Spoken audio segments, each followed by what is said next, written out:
Hey everyone, hope you're doing great. Welcome back to my channel. In today's video, we'll dive into what if Deku inherited the power of the Green Lantern ring. Smash that subscribe button, and be sure to peek at the description below. Let's begin. The world had lost its color. That was the only way Izuku Midoriya could describe it. The vibrant reds of passing cars, the cheerful blues of the afternoon sky, the warm oranges of the setting sun, they were all muted, washed out by the gray, cloying fog of despair that had settled deep in his soul. Each step he took was a monumental effort, his worn red sneakers scuffing against the pavement with a sound like grinding stones. His legs felt like lead, his chest a hollow cavern where his heart used to be. Be realistic. The words echoed in the cavern, a cruel, endless mantra. They weren't the sneering taunts of his childhood tormentor Kaken. They weren't the pitying glances of his teachers or the worried whispers of his mother. They were worse.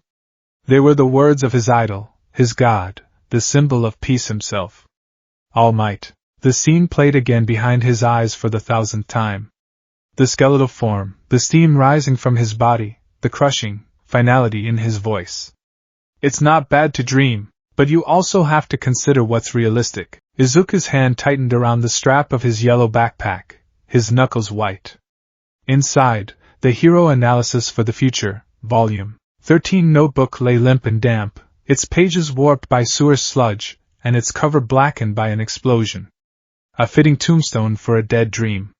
He had almost left it on that rooftop, a final surrender. But some stubborn, foolish part of him, the same part that had made him run towards the sludge villain when heroes stood frozen, had forced his trembling fingers to pick it up. Now it just felt like dead weight, a constant, physical reminder of his failure. He had been so close. He had seen the truth of his hero, a terrible and magnificent secret, and for a fleeting, insane moment, he thought it might be a bridge. A connection. He thought that by seeing All Might's vulnerability, All Might might, in turn, see his potential. Instead, he'd seen only the truth, a quirkless, useless Deku. A group of children ran past him, laughing, one of them pretending to be All Might, his fists held high. Izuku flinched, turning his face away, pulling his collar up as if he could hide from the world. The sound of their joy was like acid. How could they be so happy in a world that had just been proven so fundamentally unfair? The world needed a symbol of peace, but that symbol had just told him there was no place in it for someone like him. He was a broken thing. A factory defect in a world of superheroes. For 14 years, he had held on to a single, impossible thread of hope, and All Might had just taken a pair of scissors and snipped it without a second thought. Maybe a police officer, All Might had suggested. It's a fine profession. The suggestion was meant to be kind, a gentle letdown, but it felt like the most profound insult he had ever received. It was a confirmation of his place in the world. He could support the heroes, clean up after them, file their paperwork, but he could never be one of them. He could only ever watch from the sidelines. He didn't know how he was going to face his mom. How could he look into her tear-filled eyes and tell her that she was right to apologize to him all those years ago? How could he tell her that her son's dream, the only thing that had ever truly defined him, was officially irrevocably dead? The thought made the hollow space in his chest ache with a pain so sharp it almost stole his breath. He took a detour, his feet carrying him on autopilot away from the familiar route home. He couldn't go back yet. He needed the world to stay gray for just a little longer. He found himself walking along the coastline, towards the illegally dumped trash heaps of Dagoba Municipal Beach Park. It was a place of forgotten things, a graveyard of broken appliances and rusted metal skeletons. It was perfect. It was exactly how he felt. The sun was a smear of dying orange on the horizon, casting long, distorted shadows across the mountains of garbage. The air smelled of salt, rust, and decay. Izuku walked to the edge of the sand, his shoulders slumped, and stared out at the water. This was it. This was the end of the line. Tomorrow, he would have to wake up and figure out what a life without his dream looked like. He would have to be realistic. And then the sky tore open. It started as a flicker of motion in his peripheral vision, a pinprick of violent green and regal purple against the darkening twilight. He looked up just as it broke through the cloud cover. It wasn't a plane. It wasn't a hero. It was wrong. It moved with a desperate, wounded velocity, trailing black smoke and shedding pieces of its fuselage like metallic tears. A high-pitched, terrifying shriek sliced through the quiet lapping of the waves, a sound of tortured metal and failing power. Izuku's blood ran cold. His first thought wasn't fear, but a frantic, ingrained reflex. Is anyone underneath it?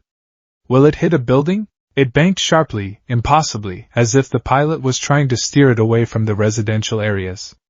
It was aiming for the junkyard. For the empty coastline. It was trying to minimize the damage. Even in its death throes, it was trying to be heroic. The object, a sleek, alien-looking craft no bigger than a small car, slammed into a mountain of discarded refrigerators and washing machines less than 100 meters from where he stood. The impact was a deafening cataclysm of sound, the shriek of bending metal, the explosion of pressurized components, the crunch of tons of garbage being compacted into a new, violent shape. The ground bucked beneath his feet, and Izuku was thrown backwards onto the sand, his ears ringing. For a moment, there was silence, broken only by the crackle of fire and the hiss of hot metal. Acrid smoke billowed into the air. Izuku's heart hammered against his ribs, a frantic drumbeat against the hollow echo of his despair. Every rational part of his brain screamed at him to run, to call for help, to get as far away as possible. This was beyond him. This was a job for heroes, but he was alone. And someone could be hurt. That single, simple thought overrode everything else.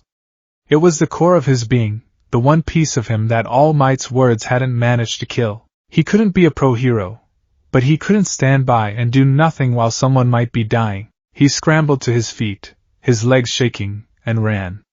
He ran not with hope, not with a dream, but with the raw, desperate instinct to help. He clambered over a pile of rusted-out car chassis, the metal groaning under his weight. The smoke was thick, stinging his eyes and catching in his throat. He could see the wreckage now, a twisted shell of purple and green metal buried deep in the trash. It was like no technology he had ever seen, its curves too graceful, its material too seamless. A low groan came from within the mangled cockpit. "Hello?" Izuku called out, his voice hoarse. "Is anyone in there? I'm going to get help." He reached the cockpit.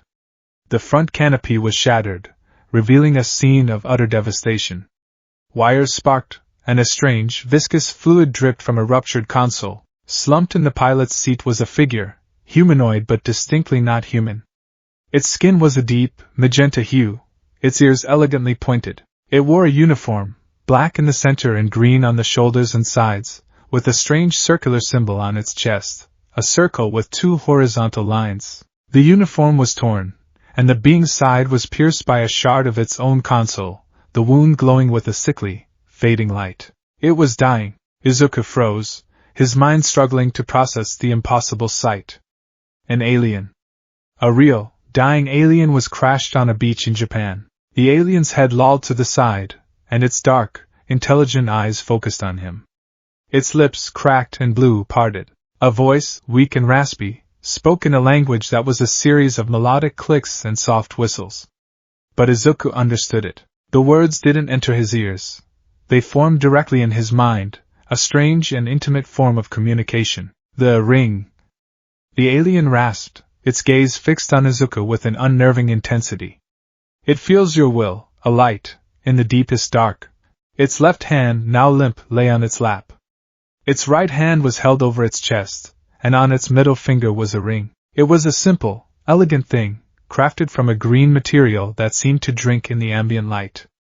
It was the source of the faint, emerald glow that pulsed weakly around the alien. With a final, agonizing effort, the alien lifted its hand.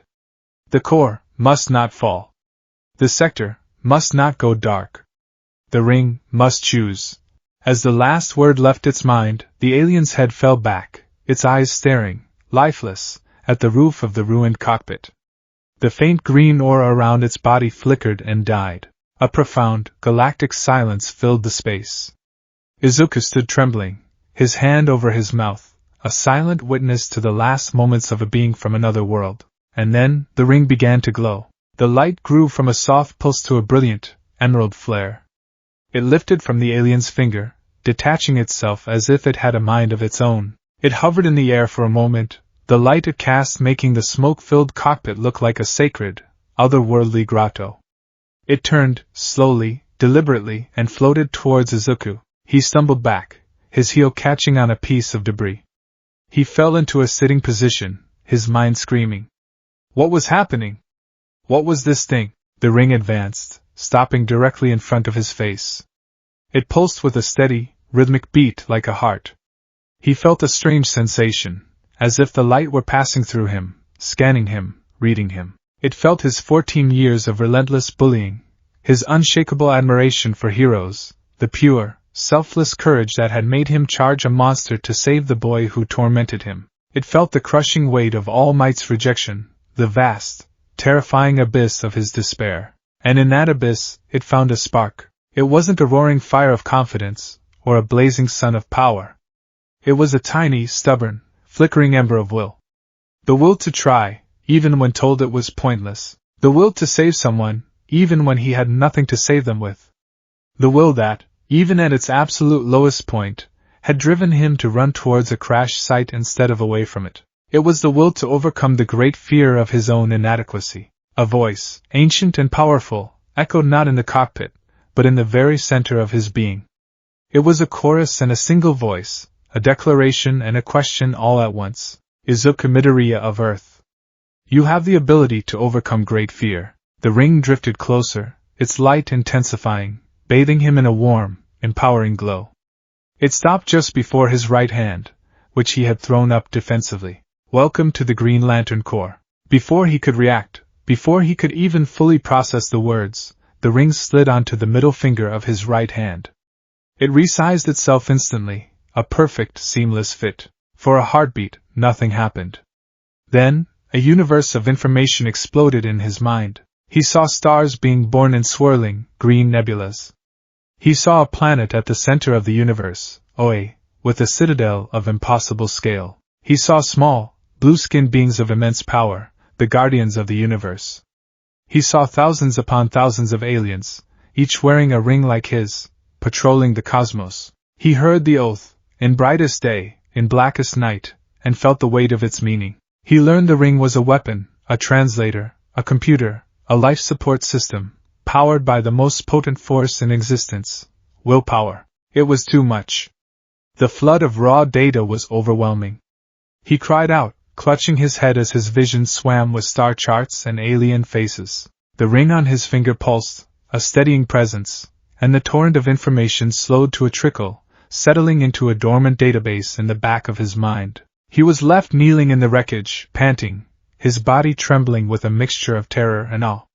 He stared at the ring on his finger. It felt cool and solid. It felt real. This had to be a dream. A hallucination brought on by stress and despair. He was quirkless. He couldn't be a Green Lantern. It was impossible. He was nobody. A guttural, wet chuckle echoed from behind him, a sound that chilled him to the bone. Well, well, well. Look what we have here. I thought I smelled a familiar little brat. Izuku's head snapped up. His blood turned to ice. Looming at the edge of the wreckage, its slimy, semi-liquid body oozing between piles of trash, was the sludge villain. Its maniacal yellow eyes, floating in its murky form, were fixed on him. It looked angrier, more viscous, its form less stable than before. All Might must not have contained him properly. He must have slipped away. You! The villain gurgled, its voice thick with malice.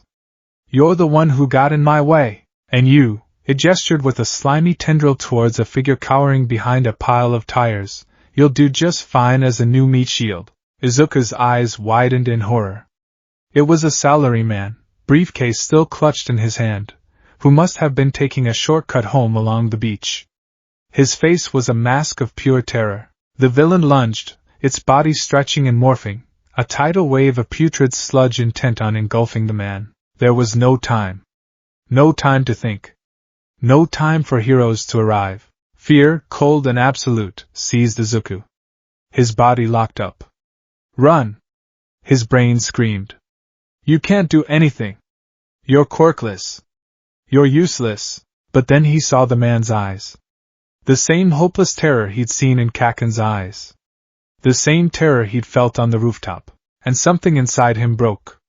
Not his spirit, but the dam holding back his will. All the frustration, all the desperation, all the years of wanting to be a hero, of studying heroes, of designing support gear and analyzing fighting styles, it all coalesced into a single, desperate, silent scream, and oh! I will not let you hurt him! He thrust his right hand forward, an instinctive, desperate gesture of defiance. The ring on his finger flared with brilliant, emerald light. He didn't think punch. He didn't think shield. His mind, a frantic library of heroic knowledge, raced through a dozen different possibilities in a nanosecond. Villain is liquid, needs containment. Hostage is fragile, needs separation without whiplash. Must apply pressure from multiple points to prevent cohesion. Kamui Wood's lacquered chain prison is good for binding, but can't handle a non-solid form. Eraserhead's capture weapon is versatile, but I need more than one. Ectoplasm's clones could apply pressure from all sides. His will, fueled by a lifetime of analysis, gave the ring its command. A torrent of green light erupted from the ring. It didn't form a simple shape. It was a symphony of complex, interlocking parts, a machine of pure, solid light born from a page in his notebook. A dozen green, ethereal arms, identical to ectoplasm's, shot forward. Half of them instantly formed a solid, interlocking cage of woven, flexible bands, like Eraserhead's weapon, around the salaryman, lifting him gently but swiftly out of the villain's path. The other 6 arms descended on the sludge villain. They didn't punch it. They swirled around it, spinning at incredible speeds, creating a vortex of hard light. This centrifuge began to separate the villain's solid parts, the eyeballs and teeth, from its liquid body. Simultaneously, a complex network of green tendrils, mimicking Kamui Wood's branches, shot into the sludge, branching out into a fine mesh that hardened instantly, turning the amorphous blob into a contained, semi-solid, and completely immobilized prisoner. A final, dome-like construct slammed down, sealing the villain in a transparent green prison. The entire event took less than 3 seconds. The clearing fell silent. The salaryman was deposited safely 20 feet away, still wrapped in a protective green cocoon, hyperventilating but unharmed. The sludge villain was trapped, its eyes wide with shock and fury, unable to move a single slimy inch. And in the center of it all stood Izuku Midoriya. His arm was still outstretched, his small frame trembling, not from fear, but from the sheer, raw output of energy. The ring on his finger glowed with the intensity of a small star, casting his stunned, tear-streaked face in an emerald halo. He stared at his hand, then at the impossibly complex and perfect construct he had just willed into existence. It worked. He saved someone. The reality of it hit him like a physical blow. He, Deku, the quirkless, worthless dreamer, had just done what the pro-heroes on the scene earlier had struggled to do. He had saved a life. A familiar, booming voice shattered the stunned silence. Have no fear, for I am here. All Might landed a short distance away in a crouch, kicking up a cloud of sand. He rose to his full, towering height, his trademark smile firmly in place, ready for a battle. But the battle was already over. He stopped, his smile faltering. His blue eyes widened, taking in the bizarre scene. The sludge villain, the very same one he'd been tracking after it escaped, was already contained in a glowing, green, impossibly intricate cage. A terrified civilian was being gently set down by a fading green energy field, and standing between them, his arms still raised, bathed in the light of the strange prison, was the last person on Earth he expected to see, the quirkless, crying boy from the rooftop. Izuku slowly lowered his arm, the light from the constructs fading, leaving only the steady, powerful glow of the ring on his finger. He met All Might's gaze. The hero's eyes were filled with a confusion so profound it seemed to shake him to his very core. He looked from the imprisoned villain to Izuku, and then to the small, green ring that had just shattered every rule he thought he knew about the world. Izuku looked down at his own hand, at the impossible promise that now circled his finger. His dream hadn't died on that rooftop. It had been waiting here, in the wreckage, for him to find it. His path to becoming a hero wasn't going to be the one he had always imagined. It was going to be something infinitely stranger, and infinitely brighter. The world snapped back into focus with the force of a physical blow. The emerald light of Izuku's constructs faded, leaving the junkyard shoreline cloaked in the deep purple of twilight. The only illumination came from the steady, soul-deep glow of the ring on his finger and the distant, unblinking lights of the city. The sludge villain was silent in its green prison. The rescued salaryman was on his knees, gasping for air. And All Might, the symbol of peace, stood 10 feet away, his iconic smile gone, replaced by an expression of pure, unadulterated shock. "Young man," All Might began, his voice losing its characteristic boom. He took a step forward, his eyes locked on the ring. "What was that? What is this quirk? When did it manifest?" The questions came rapid fire, each one a hammered blow against Izuku's already frayed nerves. The adrenaline that had surged through him, the white-hot focus of his will, all of it evaporated in an instant, leaving him cold and trembling. He looked from his idol to his own hand, then back again. The reality of the situation crashed down on him. All Might, who had just told him he was worthless as a hero, had just witnessed him perform an act of heroism that was, by any measure, extraordinary. I don't know," Izuku stammered, the words catching in his throat. He felt dizzy, the ground unsteady beneath his feet. "It's not a quirk." All Might's brow furrowed, a network of deep lines appearing on his chiseled face. "Not a quirk? Son, I just saw you create that."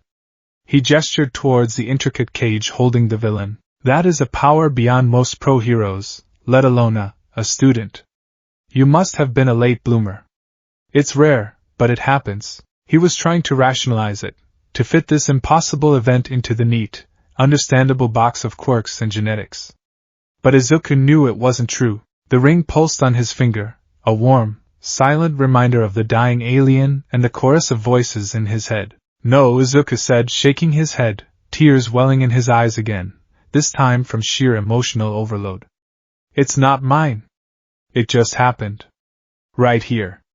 After you left me on the roof." He pointed a trembling finger towards the mangled, smoking wreckage of the alien craft, half buried in a mountain of discarded electronics. There was a crash. An alien. He was dying, and he gave me this. He held up his hand, displaying the ring as if it were evidence in a trial. All Might followed his gaze, his expression shifting from confusion to deep skepticism.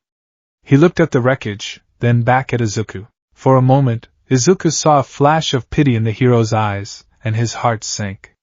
He thought Izuku was lying, or worse, delusional, cracking under the weight of his rejection. "An alien," All Might repeated slowly, his voice flat. He took another step forward, his shadow engulfing Izuku. "Young man, I understand you are under a great deal of stress." "I'm not lying!" Izuku cried out, a surge of desperate energy cutting through his exhaustion. "Please! You have to believe me! He's still in there." He scrambled to his feet and stumbled back towards the cockpit, needing to prove it, needing someone to understand that he wasn't crazy. He pointed into the darkened, shattered interior. "Look! Please, just look!" All Might's jaw was set, his hero persona a mask of professional concern. He clearly intended to placate the distraught boy, perhaps call for medical assistance. But something in Izuku's desperate plea, the raw, unshakable sincerity in his voice, gave him pause. With a heavy sigh that seemed to carry the weight of the world, he strode over to the wreckage. He peered into the cockpit. The shadows were deep, the smell of ozone and burned metal thick in the air. For a second, he saw nothing. Then, as his eyes adjusted, he froze. His massive frame went rigid. The muscles in his back and shoulders coiled like steel springs. He leaned closer, his blue eyes widening until they were perfect circles of disbelief. Lying slumped in the pilot's seat was the unmistakable, non-human form of Abin Sur. The magenta skin, the pointed ears, the grievous wound in his side, it was all there, undeniable and terrifyingly real. All Might staggered back as if he'd been punched.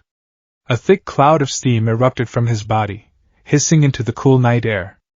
"By the stars," he whispered, the words barely audible. He clutched his side, the same side where his own secret, life-altering injury was hidden.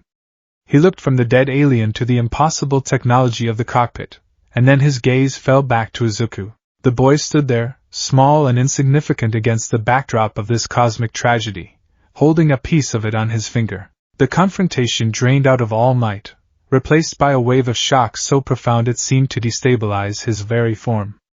The steam grew thicker, and with a great, weary groan, his muscle mass deflated. The towering symbol of peace vanished, and in his place stood the skeletal, hollow-cheeked form of Toshinori Yagi. He coughed, a racking sound, and wiped a trickle of blood from his thin lips with the back of his hand.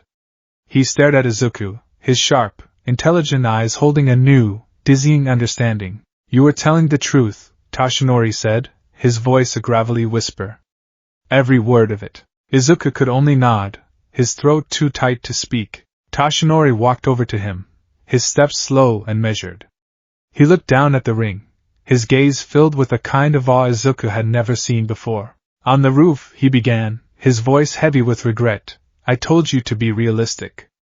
I told you that a world of heroes had no place for someone without a quirk." He met Izuku's eyes, and the shame in them was palpable. "It seems I was the one who wasn't considering all the possibilities. The world is so much larger than I knew." He looked back at the alien ship. "And it seems it has chosen you, quirk or no quirk." He took a deep breath, a decision solidifying behind his eyes. He looked at Izuku, truly looked at him, not as a fanboy or a quirkless reject, but as the inheritor of a power beyond his wildest comprehension. He saw the same heroic fire he'd seen when Izuku had rushed the sludge villain, now amplified, given a tool to match its intensity. "I was wrong, young Midoriya," Toshinori said, and the simple, direct apology struck Izuku with more force than any punch. "What you did here, saving that man, defeating the villain when no one else was here to help, that was heroism in its purest form. That power," he nodded at the ring, "it didn't choose a quirk. It chose a hero." A wave of relief so powerful it made Izuku's knees buckle washed over him. He had been seen. He had been acknowledged. By All Might. "But this changes things," Toshinori continued, his tone becoming serious, the mentor within him taking over. "That ring gave you power, young Midoriya, but it did not give you the knowledge of how to use it safely or wisely. A power like this, of unknown origin and limitless potential, is dangerous. In the wrong hands, it could be a catastrophe. Even in well-meaning hands, without guidance, it could cause untold damage." He placed a thin, bony hand on Izuku's shoulder. The touch was surprisingly firm, grounding. "You still want to be a hero, don't you?" Izuku looked up, his green eyes meeting Toshinori's blue ones, and nodded with a conviction that came from the deepest part of his being. "More than anything." A small, genuine smile touched Toshinori's lips. "Good. Because from this day forward, your training begins. I cannot give you my power. I cannot teach you how to use that ring, but I can teach you everything else. I can teach you how to be a hero. How to think, how to act, how to save people with a smile. I will help you master this inheritance. If you'll have me as your teacher." Izuku's world, which had shattered into a million gray pieces just an hour ago, was suddenly reforming into a vibrant, brilliant mosaic of emerald green. He was being offered a new dream, one bigger and stranger than he could have ever conceived. "Yes," he breathed, the word full of awe and gratitude. "Yes, All Might." "Thank you." The next 10 months were a blur of sweat, exhaustion, and emerald light. Their first order of business had been to deal with the immediate situation. All Might, in his hero form, had turned the still-caged sludge villain over to the police, claiming it was the work of a new hero with a containment-type quirk who wished to remain anonymous. He then used his considerable influence to have the crash site cordoned off, officially labeling it a gas leak from the junkyard. Under the cover of night, he single-handedly dismantled the alien craft and sank the pieces deep in the ocean, giving its pilot a burial at sea. Abin Sur's body was treated with a reverence that touched Izuku deeply.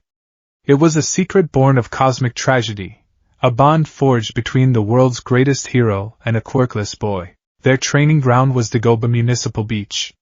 When Toshinori told Izuku his first task was to clean the entire, trash-strewn coastline, Izuku was confused. He didn't need to build muscle to receive a quirk anymore. "Your power does not come from your muscles, young Midoriya," Toshinori explained on that first grueling morning, as Izuku struggled to haul a rusted refrigerator. "It comes from your will. But the will is a part of the mind, and a tired mind cannot sustain a strong will. A weak body houses a tired mind. You will build your body to fortify your spirit. Every piece of trash you move is a testament to your determination. This isn't just physical labor. It's an act of will, repeated 1,000 times over. And so Izuku worked. From dawn till dusk, he hauled, heaved, and dragged. But he didn't do it alone.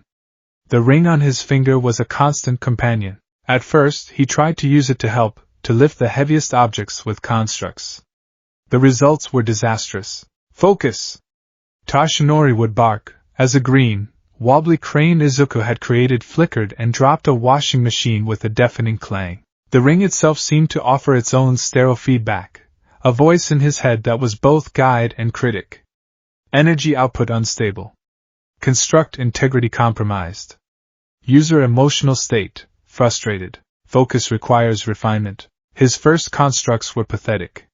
He tried to make a simple shield, and it would look like a warped, green dinner plate that shattered if Toshinori tossed a small piece of scrap metal at it. He tried to form a punch, and it would manifest as a puffy, comical green mitten. He spent the first month convinced the ring had made a terrible mistake. He was still just useless Deku, but now with a shiny accessory. It was Toshinori who found the key. He saw Izuku, during a break, scribbling frantically in a new, clean notebook. He wasn't writing about his training. He was deconstructing the fight he'd seen between Kamui Woods and a gigantified villain from that morning's news. "What are you doing?" Toshinori asked. "Oh. Well, I was just thinking," Izuku stammered, his face flushing red. Kamui Woods' lacquered chain prison is really effective, but its weakness is its rigidity. If he could create smaller, more flexible tendrils from the main branches, he could adapt to faster opponents. "I'm just mapping out the physics of it." Toshinori's eyes lit up. "Young Midoriya, don't try to be me. Don't just make a punch because that's what I do. Your mind, your analytical brain, that is your greatest weapon. Use it. Build what you know." It was a revelation. The next day, Izuku didn't try to make a crane. He looked at a massive pile of tires and pictured Eraserhead's capture weapon. He extended his hand, closed his eyes, and focused not on the idea of lifting, but on the intricate, woven structure of the carbon fiber alloy tape. A dozen shimmering green bands of light shot from his ring. They weren't perfect, some were thicker than others, and they wavered slightly, but they were strong. They wrapped around the pile of tires, tightened, and lifted it into the air. Izuku's breathless laugh echoed across the beach. "Construct based on existing data," the ring noted. "High complexity, moderate stability. A significant improvement." From that day on, his notebooks became his grimoire, his spell book of heroism. He didn't just analyze heroes anymore. He translated their quirks into the language of green light. He spent his nights studying, not just heroics, but architecture, engineering, and biology. If he wanted to build a wall, he needed to understand support structures, load-bearing points, and buttresses. If he wanted to create a restraint, he needed to understand anatomy and leverage. By the 5th month, his progress was staggering. One afternoon, to celebrate clearing a particularly large section of the beach, he decided to try something purely for fun. He sat cross-legged on the now clean sand, took a deep breath, and focused on the image he held sacred above all others. Slowly, a figure of pure green light began to form in the air before him. It started with the boots, then the powerful legs, the torso with its sculpted musculature, and finally, the head, complete with the 2 signature, antenna-like tufts of hair. He poured every ounce of his admiration, every detail he had memorized over a decade of worship, into the construct. He sculpted the unwavering smile, the determined set of the jaw, the subtle shading of light that gave the form depth and weight. When he was done, a perfect, 1 meter tall, solid light replica of All Might in his prime floated before him, striking a heroic pose. Toshinori, who had been watching from the top of the stairs, coughed so hard he nearly fell over. "My word, young Midoriya," he said, a mixture of pride and profound embarrassment in his voice. "The detail is uncanny." The ring's database became Izuku's second greatest discovery. One day, struggling to understand a complex engineering schematic he'd downloaded, he'd cried out in frustration, "I wish I could just understand this." The ring pulsed, and a wave of calm washed over him. Accessing database, Engineering 101. Displaying relevant information. Green text and diagrams began projecting into the air in front of him. He learned the ring wasn't just a power source. It was an encyclopedia containing the collective knowledge of a galactic police force that had existed for millennia. He asked it about the Green Lantern Corps. It showed him OA. It showed him the Guardians. It showed him the faces of thousands of lanterns from across the 3,600 sectors of space. It told him of Aben Sur of Sector 2814, a legendary lantern renowned for his courage and dedication. Izuku felt a pang of sorrow and a heavy sense of responsibility. He wasn't just trying to get into UA anymore. He was upholding the legacy of a fallen hero. He also activated the universal translator by accident, asking the ring, "What are you?" in a moment of curiosity. The ring responded in a fluid, alien language, then immediately corrected itself. "Apologies." Universal translator engaged.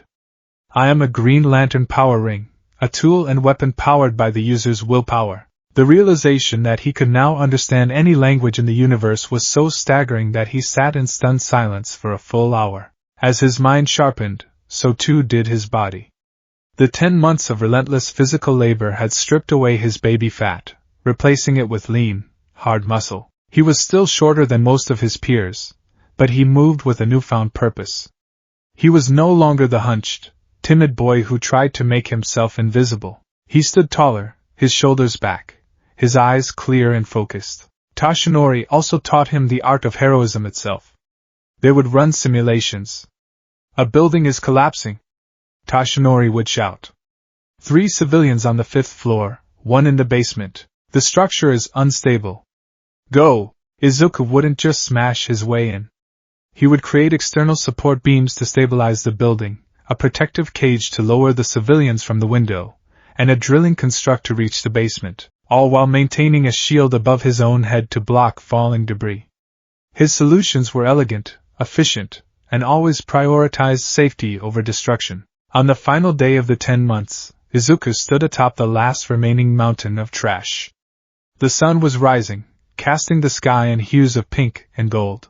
Below him, Dagoba Beach was pristine, the sand clean and white for the first time in years.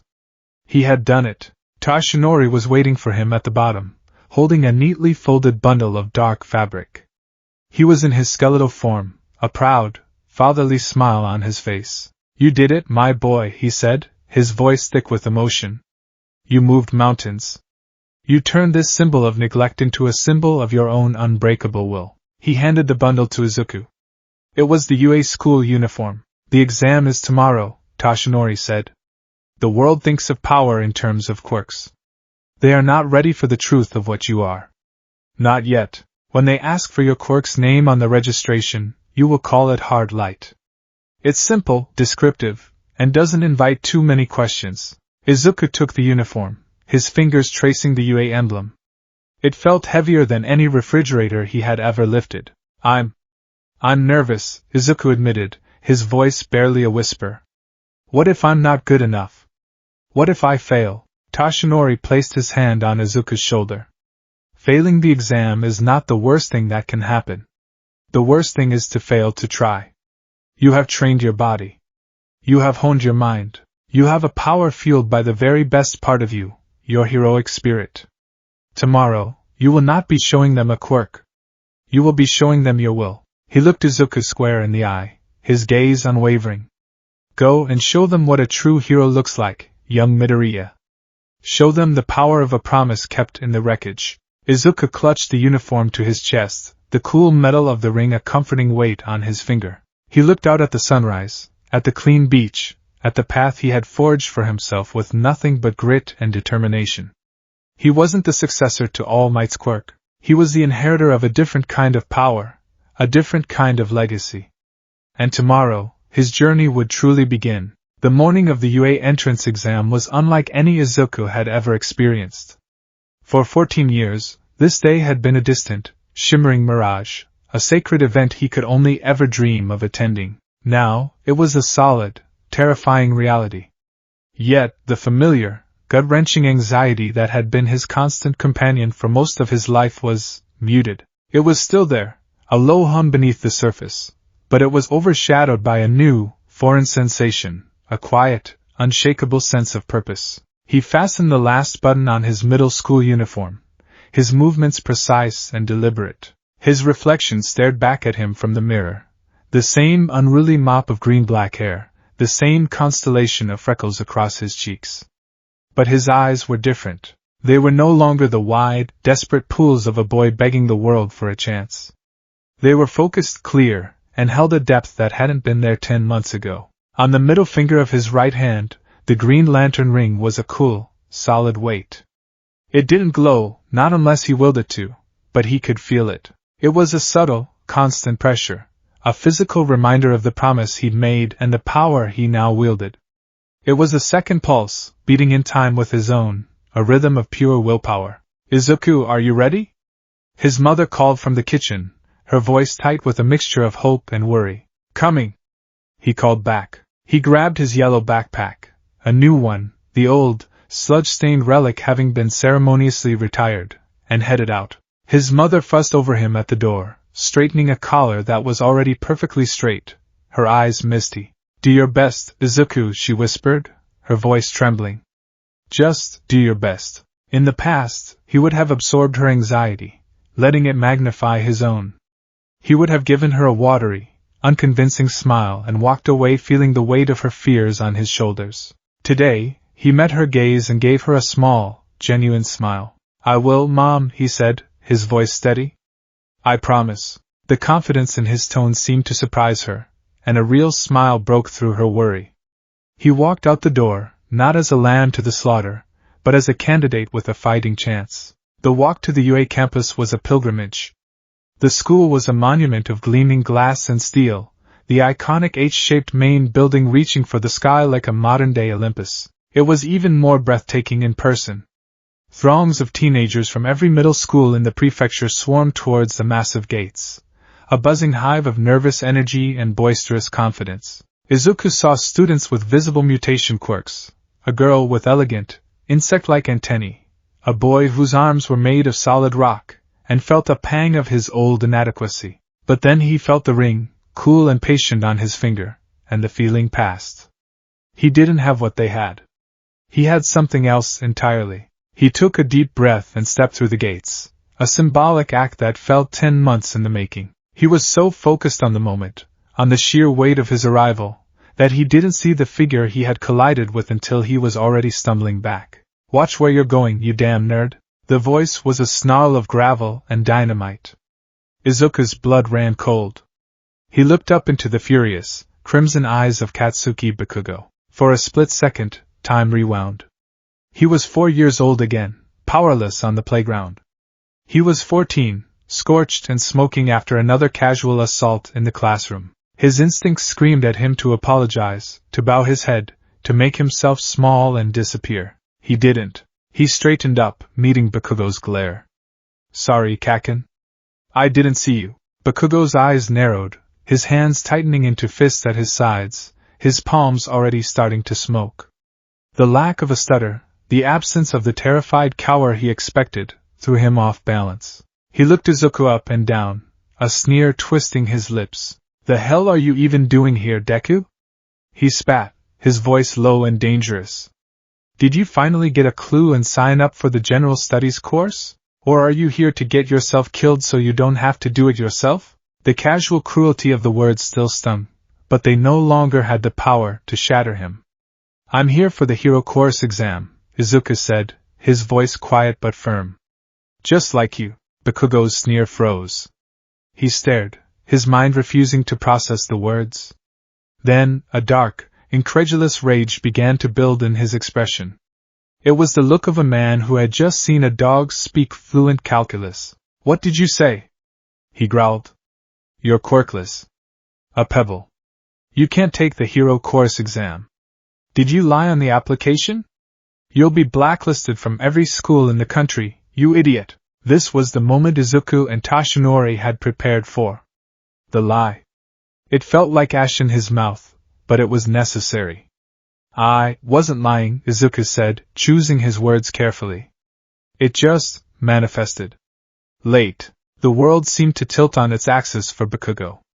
His mind flashed back through years of memories. Deku, always scribbling in those creepy notebooks, always trailing behind him, always looking up at him with those wide, pathetic eyes. All that time, he was hiding a quirk? The thought was a profound, personal insult. It recontextualized everything. Deku hadn't been admiring him, he'd been mocking him. He had been looking down on him, pitying him, from a position of secret strength. You've had a quirk this whole time? Bakugo's voice dropped to a terrifying whisper, the air around his hands beginning to crackle with small explosions. This whole goddamn time? You were lying to me? To everyone? Looking down on me, you worthless piece of— Hey, you too! This is the entrance to the exam, not a place for a squabble. A sharp, authoritative voice cut through the tension. A tall boy with dark blue hair and glasses was power walking towards them, his arm chopping the air with robotic precision. It was Tenya Ida, from the prestigious Cellmate Private Academy. Izuku recognized him instantly. Your behavior is unbecoming of potential UA students, Ida declared, his gaze fixing on Bakugo's smoking palms. Hostilities are forbidden on school grounds. Bakugo shot Ida a look of pure loathing, a silent promise of future violence, before turning his glare back to Izuku. This isn't over, Deku, he hissed, before storming off towards the auditorium, leaving a trail of furious energy in his wake. Ida adjusted his glasses and turned to Izuku. I apologize for my forwardness, but such conduct is unacceptable. My name is Tenya Ida, Izuku Midoriya, Izuku replied, giving a small bow. Thank you, Ida-san. Ida nodded sharply, then marched off, his posture ramrod straight. Izuku watched him go, then took a final, steadying breath. The first test was over. And he hadn't flinched. The written exam was, to Izuku's relief, straightforward. Years of diligent, almost obsessive studying paid off. He moved through questions on mathematics, literature, and English with quiet confidence. He even found a few questions on pre-Quark era physics and engineering that he could now answer with a depth of understanding that was almost comical, thanks to the ring's tutorials on spaceship mechanics and energy dynamics. After the written portion came the main event. He found himself in a massive auditorium, seated among hundreds of other hopefuls. The air was thick with nervous tension. Izuku, however, felt a strange calm. He wasn't just guessing anymore. He had a plan. The lights dimmed, and a spotlight hit the stage, revealing the voice hero, Present Mike. What's up, little listeners? Welcome to the main event. The hero screamed, the volume making the speakers buzz. Can I get a yeah? Silence. Izuku almost smiled. Some things were just like he'd imagined. Present Mike, undeterred, launched into his explanation of the practical exam. They would be sent into a massive, simulated urban environment. Their task was to score points by disabling robotic villains, designated as 1, 2, or 3 pointers based on their difficulty. Think of it like a video game. Present Mike yelled. But instead of buttons, you've got your awesome quirks. Go out there and rack up that high score. Izuku's eyes were glued to the projection screen showing silhouettes of the robots. His mind was already working, analyzing. The ring on his finger gave a faint, almost imperceptible pulse, and data began to stream into his consciousness, overlaying the silhouettes with translucent wireframes and potential weak points. 1 pointer, bipedal, light armor plating. Primary weakness, exposed hydraulic joints at the knees and hips. Power source located in the central torso. Low threat. 2 pointer, quadrupedal, tank-like. Heavier armor. Primary weakness, exposed optical sensor on the front. Tread system vulnerable to immobilization. Moderate threat. 3 pointer, avian design airborne. Lightest armor but highest mobility. Primary weakness, gyroscope mechanism in the head unit. Disabling a wing would cause an uncontrolled descent. High threat due to speed. He was so engrossed in his analysis that he barely registered Ida standing up to ask a question. Excuse me, sir. Ida's voice boomed through the quiet auditorium. On the printout, there are 4 types of villains listed, not 3. If this is a misprint, it is a grave error for Japan's top hero school. He then turned and pointed a rigid finger directly at Izuku. And you, with the messy hair, You have been muttering and analyzing this entire time. It is distracting and disrespectful. If you are not taking this seriously, then you should leave. A few students snickered. The spotlight of attention was suddenly on Izuku. The old Izuku would have combusted on the spot, stammering apologies until he passed out. The new Izuku simply looked up at Ida, blinked, and then gave a small, polite nod. You're right, Izuku said, his voice clear and calm. Apologies if I was distracting. I was just considering the strategic implications. Ida was taken aback by the direct and composed response. He hadn't expected an argument, but he also hadn't expected calm agreement. President Mike chuckled. All right, Examinee 7111, thanks for the sharp eyes. The fourth villain type is the zero-pointer. It's more of an arena trap, a gimmick. It's worth 0 points, so my advice, listeners, is to just run away. The briefing concluded, and they were herded onto buses that would take them to their designated testing centers. Izuku found himself at Battle Center B. As he stepped off the bus and saw the towering, fake cityscape spread out before him, the scale of it all finally hit him. It was a hero's playground. His plan, refined over months of discussions with Tashinori, was simple but radical. It wasn't about points. It was about principles. Principle 1. Prioritize rescue above all else. A hero's first duty is to the safety of others. Principle 2. Disable, don't destroy. Unnecessary destruction is inefficient and dangerous. A captured villain is just as defeated as a pile of scrap. Principle 3. Creativity is a greater weapon than force. Overwhelming power is a blunt instrument. A precisely applied solution is the mark of a true professional. Villain points would be a byproduct of his work, not the goal. His real aim was the hidden metric, the one President Mike hadn't mentioned, rescue points. And begin! President Mick's voice screamed from unseen speakers. The massive gates in front of them began to slide open. The other examinees stood frozen, waiting for a signal, a countdown, something. What are you waiting for? President Mick's voice boomed again. There's no countdown in a real fight. Go, go, go! Izuku didn't hesitate. The moment the gap in the gates was wide enough for a person to slip through, he was already moving. He shot past the surprised crowd, his legs pumping, his mind already mapping the city streets. He heard the others scrambling to follow, but he already had a 10-second head start. He rounded the first corner, and came face to face with his first opponent. A one-pointer, exactly as the ring's skin had described, rolled towards him on clunky metal feet, its single red eye glowing ominously. Other students would have blasted it, punched it, melted it. Izuku raised his right hand, the ring flaring to life. Okay, let's try this, he murmured. He didn't picture a fist.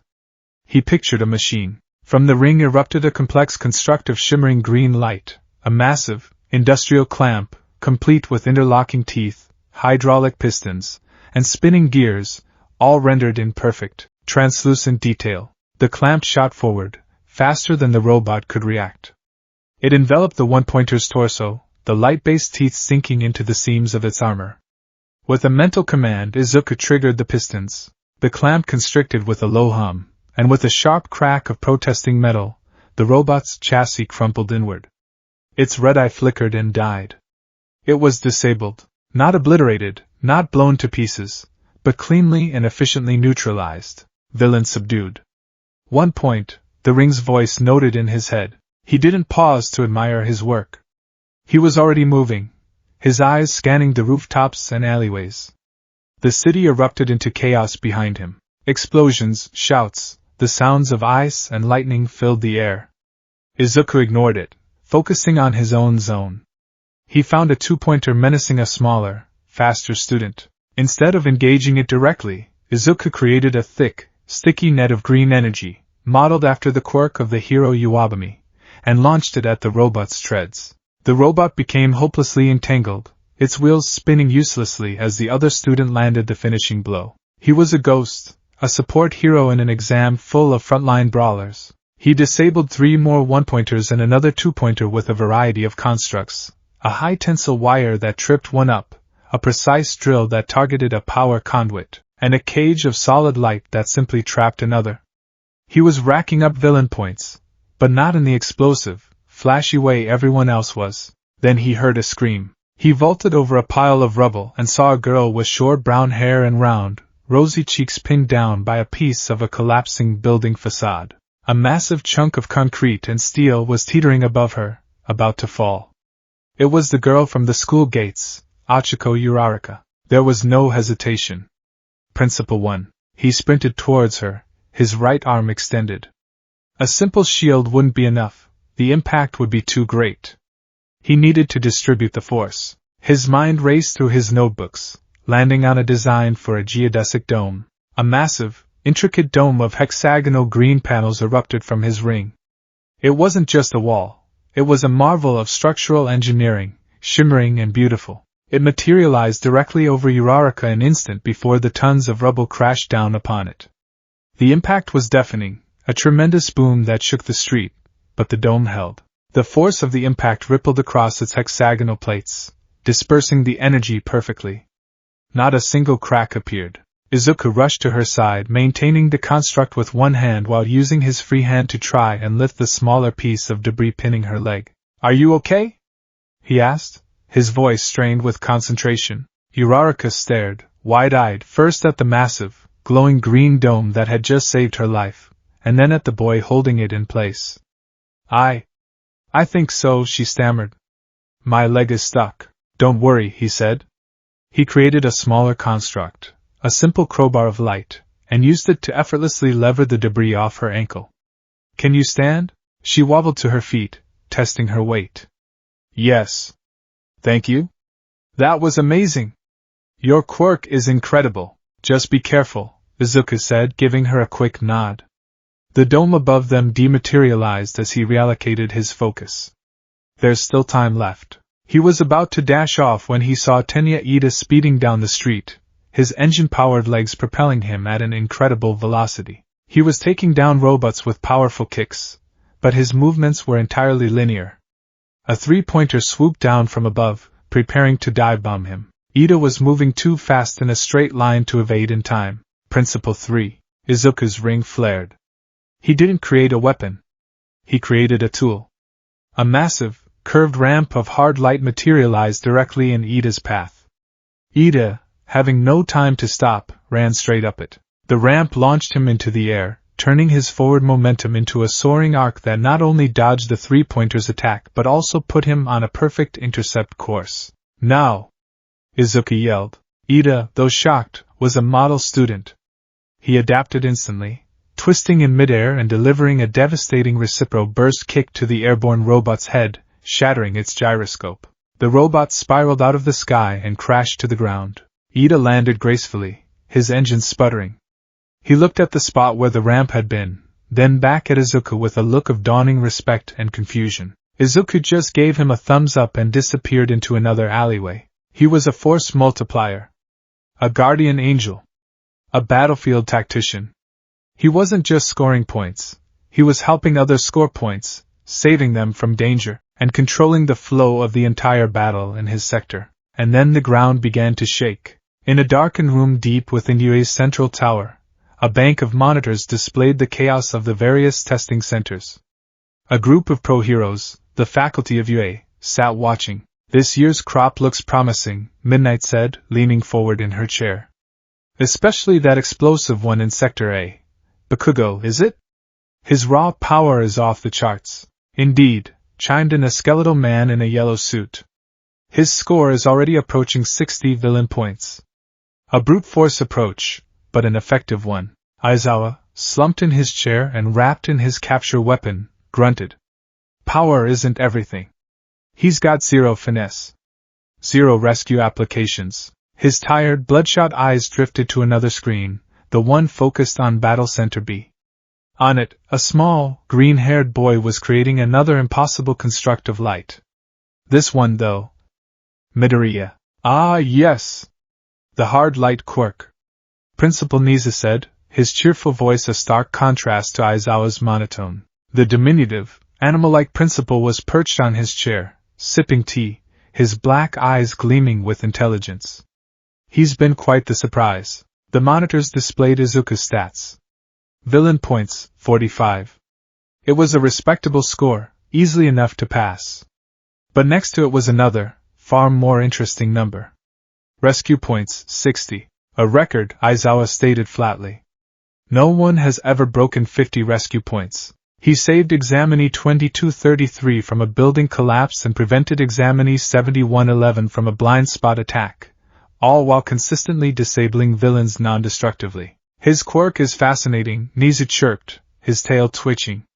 The complexity of the energy structures he creates. They demonstrate an incredible understanding of physics and engineering. It's less a power and more an applied science. Aizawa narrowed his eyes. Something about it felt off. It didn't behave like a quirk.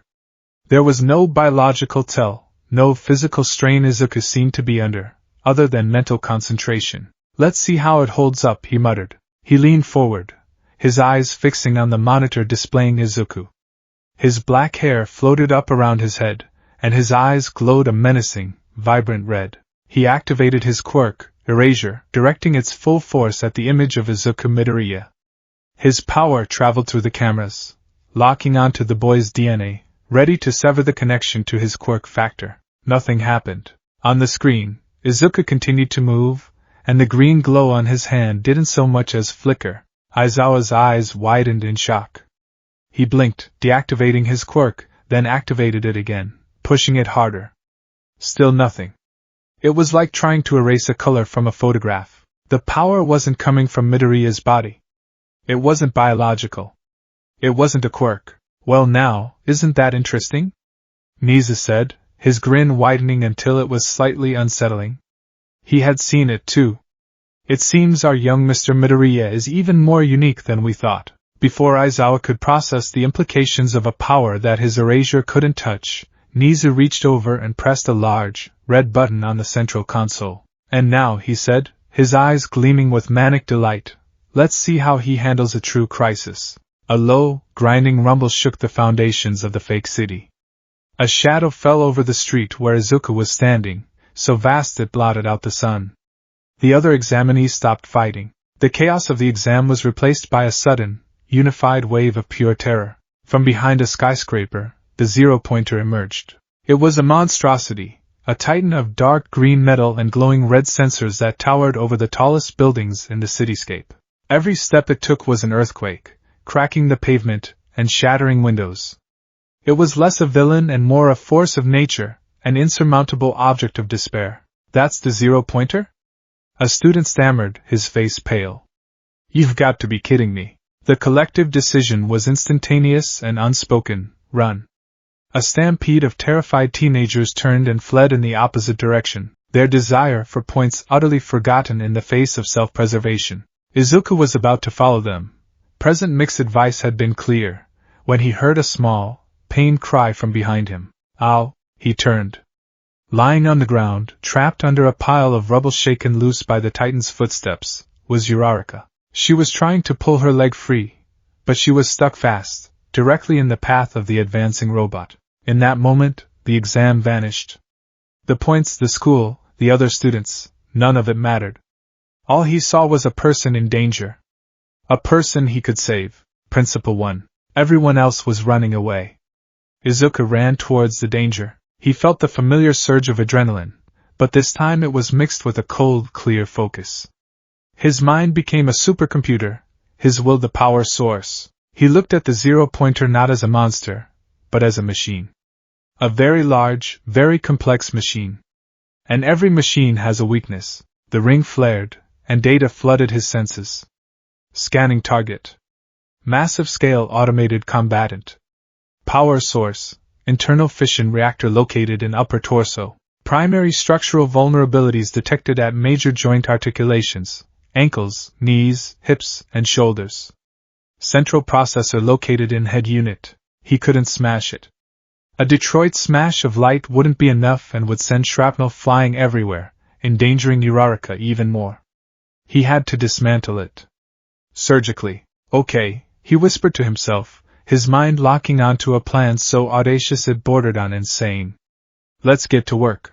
A sleek, aerodynamic platform of green light formed under his feet, lifting him into the air. He shot towards the giant, not with a war cry, but with the focused intensity of a surgeon entering an operating theater. First, immobilization.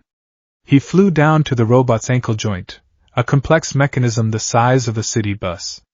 He didn't try to break it. He willed a series of massive, green constructs into existence: a gigantic crowbar, a wrench with a head 10 meters wide, and a high-frequency plasma cutter made of pure, focused light. He jammed the crowbar into the joint's seam and put his entire will behind it. The construct groaned under the strain, and with a screech of tortured metal, a panel popped open, exposing the hydraulic pistons within. He used the plasma cutter to sever the thick cables, then jammed the massive wrench onto the primary bolt holding the joint together. With another surge of will, he turned it. The bolt, the size of a small car, groaned, buckled, and then sheared off. The robot's right ankle gave out.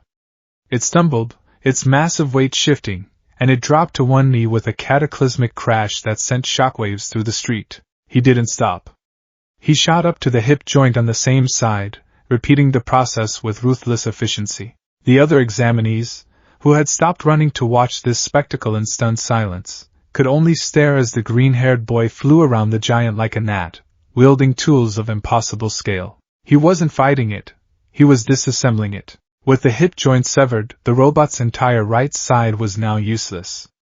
It tried to push itself up with its left arm, its massive hands slamming into a building. Now for the power source. Izuku flew to its back, creating a series of sharp, drill-like constructs that punched through the armor plating along its spine, severing the primary power conduits leading from the reactor to the limbs. Sparks flew, and the robot's remaining arm went limp. It was crippled. Immobilized. Defeated. But it wasn't deactivated. Its red eye was still glowing, still tracking him. Izuku flew up until he was face to face with the colossal head. He could have just punched through the eye sensor. That would have been easy. But it wasn't the goal. The goal was precision. He held out his hand, and from the ring, a single, needle-thin tendril of brilliant green light extended. It was no thicker than a piece of thread, but it hummed with unimaginable power. He carefully guided it through the robot's optical sensor, bypassing the armor entirely. He navigated it through the internal wiring, using the ring's schematics as a guide, until he found the central processor. With a final, gentle push of his will, he severed the main connection. The red light in the zero-pointer's eye flickered once, twice, and then went dark. The Titan slumped, its systems completely dead. It was a silent, metal corpse, defeated not by a punch, but by a single, perfectly placed thought. The silence that followed was absolute. Izuku landed softly on the ground, the platform of light dissolving beneath him. He was breathing heavily, not from physical exertion, but from the sheer mental strain. The ring on his finger was glowing like a miniature sun. From the observation tower, President Mike, his voice for once devoid of its usual energy, crackled over the speakers. "TT, the exam is over." The crowd of examinees stood frozen, their jaws agape, staring at the boy who had just single-handedly and silently dismantled a skyscraper-sized robot. They looked at the fallen Titan, then at the small, unassuming figure standing before it, and they understood. They had just witnessed something that would change the very definition of what a hero could be. The first day at UA was a baptism by fire, and the crucible was homeroom 1A. Izuku had walked through the ridiculously oversized classroom door feeling a surreal mix of elation and trepidation. He had done it. He was here. He had seen his name on the final acceptance list, ranked first in the practical exam with a staggering 45 villain points and an unprecedented 60 rescue points. The reality of it was still sinking in, a warm, persistent glow in his chest that even the sight of Bakugo kicking his feet up on a desk couldn't entirely extinguish. He found his assigned seat, his heart thumping a nervous but steady rhythm against his ribs. He saw the girl from the exam, Achiko Uraraka, and the stern but earnest Tenya Ida. They both gave him looks of awe and respect that he was still completely unused to. The tension with Bakugo was a palpable thing, a low-level hum of animosity that vibrated in the space between them. Bakugo hadn't spoken to him since the exam, had only shot him glares that promised retribution, his rage and confusion simmering behind crimson eyes. He couldn't comprehend how Deku, the useless pebble, had not only developed a quirk but had used it to so utterly and completely eclipse him. Their homeroom teacher's entrance was unconventional. A man who looked like he hadn't slept in a week, wrapped in a yellow sleeping bag on the floor, introduced himself as Shota Aizawa. His tired, bloodshot eyes swept over the class, lingering for a fraction of a second longer on Izuku before he ordered them all into their gym uniforms and out onto the field for a quirk assessment test. The logic was brutal and efficient. UA didn't have time for pointless orientations. They were here to be heroes, and their training started now. The student who ranked last would be expelled. A wave of panic rippled through the class. Izuku felt a flicker of his old anxiety, the fear of failure that had been his shadow for so long. But it was different now. He looked down at his hand, at the unassuming green ring on his finger. This wasn't a test of his body's innate power. It was a test of his will, his imagination, his control. This was a test he was ready for. The first few events were straightforward.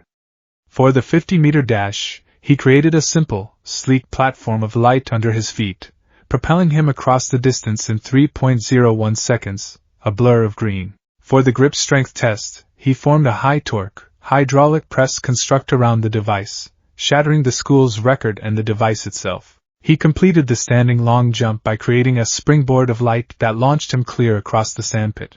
With each test, the murmurs from his classmates grew louder. They stared at his quirk with a mixture of wonder and confusion. It was so versatile, so clean. There was no physical exertion, no sign of strain, just a flash of green light and a perfectly formed construct. Bakugo's rage was a physical presence. With every incredible feat Izuku performed, the crackle of explosions from Bakugo's palms grew louder, his teeth grinding with an audible rasp. He was watching his entire worldview crumble into dust. He had always been the strongest, the one with the perfect, flashy, powerful quirk. Deku was supposed to be nothing, yet here he was, effortlessly outperforming everyone with a power that seemed to have no limits. The real test, the one that would define the morning, came with the ball throw. Bakugo had already set an incredible benchmark with a score of 705.2 meters, launching the ball into the stratosphere with a furious, explosive howl of "die." Now, it was Izuku's turn. He walked into the circle, the small, unassuming softball feeling alien in his hand. He took a deep breath, centering himself. A simple launch was inefficient. A cannon construct would work, but it was uninspired. He needed something more. Something that demonstrated control and power in equal measure. His mind went to the stars. The ring wasn't from Earth. Its knowledge wasn't limited to this planet's technology. He focused, accessing the ring's database, pulling up schematics for a miniature, high-velocity mass driver, a staple of interstellar cargo transport. He raised his hand, and the ring flared. A complex, shimmering green construct began to form around his arm. It wasn't a gauntlet, it was a launch system. A series of concentric rings of light materialized in front of him, forming a barrel of pure energy. He placed the ball at the base of the launcher, where a small, piston-like construct held it in place. "What the hell is that?" someone whispered. He poured his will into the construct. The rings began to glow brighter, spinning with an audible hum, creating a powerful electromagnetic field. He wasn't going to throw the ball. He was going to accelerate it. With a final mental command, he released the piston. The ball shot into the launch tube. It passed through each successive ring, gaining an impossible amount of velocity with each one, leaving a thin trail of green light in its wake. There was no explosion, no sound of displaced air, just a nearly silent, terrifyingly fast departure. The ball vanished into the blue sky, a tiny speck gone in an instant. He lowered his arm, the construct dissolving. Aizawa held up the score reader, his face an unreadable mask. The screen displayed a single, simple symbol, infinity. Infinity. The ball had been launched with such velocity that it had achieved escape velocity, leaving Earth's atmosphere entirely. The field was dead silent. Every single student stared, their jaws agape. Bakugo's face was a twisted mask of incandescent fury. He looked like his own head was about to detonate. Aizawa lowered the device, his tired eyes fixing on Izuku with an unnerving intensity. This was it. The final proof. A quirk was a biological function. It had limits, weaknesses, tells. This was something else. Midoriya, Aizawa said, his voice a low, dangerous monotone. Stay here. The rest of you, move on to the next station. As the others shuffled away, still whispering and staring, Aizawa walked towards Izuku. The boy's heart hammered in his chest.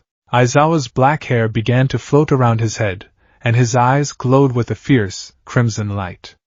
His capture weapon, a scarf made of carbon fiber and a special steel alloy, writhed like living snakes. I have been watching you, Aizawa said, his voice gravelly. Your power output is inconsistent with any known emitter or transformation-type quirk. There's no energy signature coming from your body, no telltale protein markers, no physical recall. You broke the grip strength machine, but your own grip is average at best. You ran the 50-meter dash in 3 seconds, but you were standing still on a platform of light. He took another step, his glowing red gaze boring into Izuku. I've been trying to erase your quirks since the first test. It's not working. So you're going to tell me, right now, what exactly your power is. Izuku swallowed hard. The moment he and Toshinori had dreaded was here, far sooner than they had anticipated. The hard light, had been a paper-thin shield, and Aizawa had just sliced right through it. He looked at his teacher, at the relentless, analytical intelligence in those glowing eyes. He couldn't lie. Not to him. Sir. Izuku began, his voice trembling slightly. It's because... I don't think it's a quirk. Aizawa's eyes widened a fraction of an inch, the only sign of his surprise. Elaborate. Izuku took a deep breath. I was quirkless until 10 months ago. The power, it comes from this. He held up his right hand, showing Aizawa the green ring. It was given to me. It's a piece of technology. It's powered by my willpower. The revelation hung in the air between them, a declaration so absurd, so outside the known rules of their world, that for a moment, it seemed to bend reality itself. Aizawa's hair settled back down, his eyes returning to their normal, tired state. His erasure was useless if there was no quirk factor to erase. He stared at the ring, his mind, as sharp and analytical as Izuku's, processing the information. A tool powered by will. It explained everything. The versatility, the lack of physical strain, the immunity to his erasure.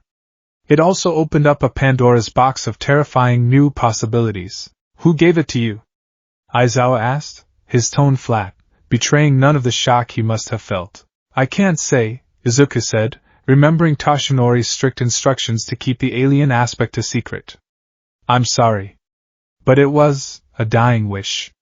A legacy. Aizawa was silent for a long time, his gaze unblinking.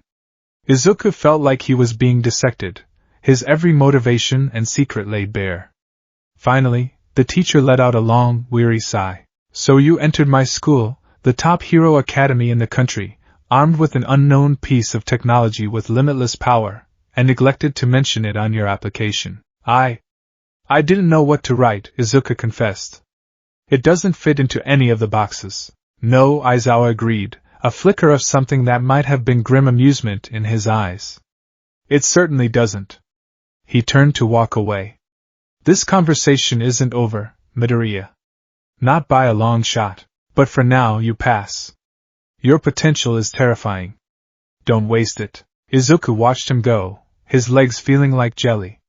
The secret wasn't fully out, but a crucial part of it was. And he had a feeling his life at UA was about to get a lot more complicated. The expulsion threat, Aizawa revealed, had been a logical ruse to get them to perform at their best. As the class headed back to the locker rooms, the atmosphere was electric. The revelation that Izuku's power might not be a quirk at all had spread like wildfire, a whispered rumor that ignited 1,000 questions. But before anyone could corner him, a more immediate and volatile problem presented itself. Bakugo slammed his hand against the wall next to Izuku's head, cutting him off from the rest of the class. A small explosion blackened the concrete, the scent of nitroglycerin sharp in the air. His crimson eyes were wide with a furious, desperate confusion. What the hell was that, Deku? He snarled, his voice a low, menacing growl. Kaken, don't you kaken me!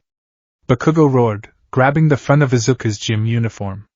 You stood there and let me believe you were a quirkless, worthless nothing my entire life. All that time, following me around, scribbling in those damn notebooks, you had a power like that?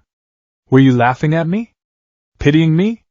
Looking down on me? The accusation, so deeply rooted in Bakugo's own twisted pride, hit Izuku harder than any explosion. No! Never! Izuku insisted, finding a strength in his voice he didn't know he had. I told you, it only just manifested. I didn't have this power when we were kids. Liar! Bakugo shoved him back against the lockers, the metal rattling with the impact. No quirk develops like that overnight. No quirk does what yours does. Aizawa-sensei couldn't even erase it. What are you? This was the core of Bakugo's rage. It wasn't just about the perceived betrayal. It was about the violation of the natural order. In his world, there were strong quirks and weak quirks. He was at the top. Izuku was at the bottom. It was simple, absolute. But Izuku's power didn't fit. It broke the rules. And if the rules were broken, then Bakugo's place in the world was no longer certain. It terrified him. It's not a quirk, Izuku said softly, repeating the words he told Aizawa. The partial truth felt more honest than the lie. Bakugo froze, his grip tightening. What? It's something else. It's complicated, Kaken. But I swear I never lied to you about being quirkless. I was. Bakugo stared at him, searching his face for any sign of deception. He saw only a painful sincerity. The answer didn't satisfy him. It only deepened the mystery, fueling his frustration. He couldn't process it. He released Izuku's uniform with a final, contemptuous shove. I don't know what kind of freak you are, Deku, he spat, his voice laced with venom. But I'm still going to be number one. I'll crush you and your cheap tricks. I'll prove that you're nothing but a pebble, no matter what kind of power you stole. He stormed off, leaving Izuku leaning against the lockers, his heart aching. He had known this would be difficult, but he hadn't anticipated the sheer depth of Bakugo's pain and anger. It wasn't just pride. It was a fundamental crisis of identity, and Izuku was the cause of it. The afternoon brought their first heroics class, taught by a booming, theatrical All Might. The tension between Izuku and Bakugo was a storm cloud hanging over the entire class as they donned their hero costumes for the first time. Izuku's costume, which he had designed with Toshinori's input, was a departure from his initial, All Might-inspired bunny-eared design. It was a practical, dark green jumpsuit made of a durable, tear-resistant fabric, with black accents, a red belt, and his signature red boots. The most important feature was the gloves. They were fingerless on his left hand, but his right hand was covered by a reinforced, armored gauntlet, designed to protect the ring from direct physical impact. It was sleek, functional, and devoid of any unnecessary flash. It was the uniform of a serious, focused professional. All Might announced the exercise, a 2-on-2 indoor battle trial. Heroes versus villains. The villains would be guarding a nuclear weapon prop, and the heroes had to either capture the villains or secure the weapon within the time limit. The pairings were drawn by lot. Izuku was paired with Ochiko Uraraka. Their opponents, Tenya Ida and Katsuki Bakugo. A grim silence fell over the observation room as the matchups were announced. This wasn't a training exercise anymore. This was a reckoning. As they walked towards the designated building, Uraraka looked at him, her expression a mix of excitement and worry. Wow, we're a team! It's kind of intense, being up against Bakugo-kun, huh? He seems really angry at you. We'll be fine, Izuku said, trying to project a confidence he didn't entirely feel. He pulled out a small, rolled-up blueprint of the building. All Might had provided them to each team. We have a plan. While the other teams were relying on their quirks, Izuku was relying on strategy. Ida will be the defender, he explained to Uraraka, pointing to a central room on the 5th floor. His speed is less effective in confined spaces. He'll likely stay with the weapon. Kaken will be the aggressor. He'll come for me, and he'll come head-on. He's not going to play the part of a villain. He's going to try and beat me in a fight. So what do we do? Uraraka asked, her eyes wide. We don't give him the fight he wants, Izuku said, a determined glint in his eye. You are our win condition, Uraraka-san. Your zero-gravity quirk is perfect for a stealth infiltration. While I keep Kaken busy, you're going to make your way to the objective. I'm not going to beat him. We are going to outthink him. The exercise began. Izuku and Uraraka slipped into the building, the air cool and silent. Izuku held his right hand up, the ring glowing faintly beneath his gauntlet. A translucent, green 3D map of the building's interior materialized in the air in front of them, showing two distinct heat signatures, one stationary on the 5th floor, and one moving rapidly towards them. He's coming, Izuku whispered. Get going. Stick to the plan. Uraraka nodded, her face set with determination, and disappeared down a side corridor. Izuku turned to face the main hallway just as Bakugo rounded the corner, his movements propelled by small, precise explosions from his palms. He wasn't wearing his grenade-like gauntlets, a sign of his contempt. He didn't think he'd need them. DKU! He roared, his voice echoing in the concrete labyrinth. You're done hiding. I'm going to blast that smug look right off your face and find out what your cheap parlor trick really is. He lunged, his right hand crackling with explosive energy. Right hook. His opening move is almost always a wide right hook, Izuku's analytical mind noted. Izuku didn't move to block. He didn't create a shield. He raised his left hand and pressed a button on his comms unit. Now Uraraka-san. Then he raised his right. Instead of a defensive construct, a massive, thick wall of emerald light erupted from the floor to the ceiling, materializing an inch in front of Bakugo's fist. The explosion detonated against the wall with a deafening crack, but the construct didn't even flicker. It wasn't just a flat wall, though. It was intricately designed, covered in sound-dampening, anechoic foam patterns, all made of hard light. Bakugo's roar was instantly muffled, the force of his blast absorbed and dispersed. Before Bakugo could recover, more walls shot up around him, boxing him in, turning the simple hallway into a complex, disorienting maze. Every surface was designed to absorb sound, creating an eerie, unsettling silence. You think a few walls can stop me? Bakugo bellowed, his voice strangely flat in the sound-dampened space. He began blasting his way through the constructs. But every wall he destroyed was instantly replaced by two more, the maze shifting and reconfiguring around him. Izuku never threw a single punch.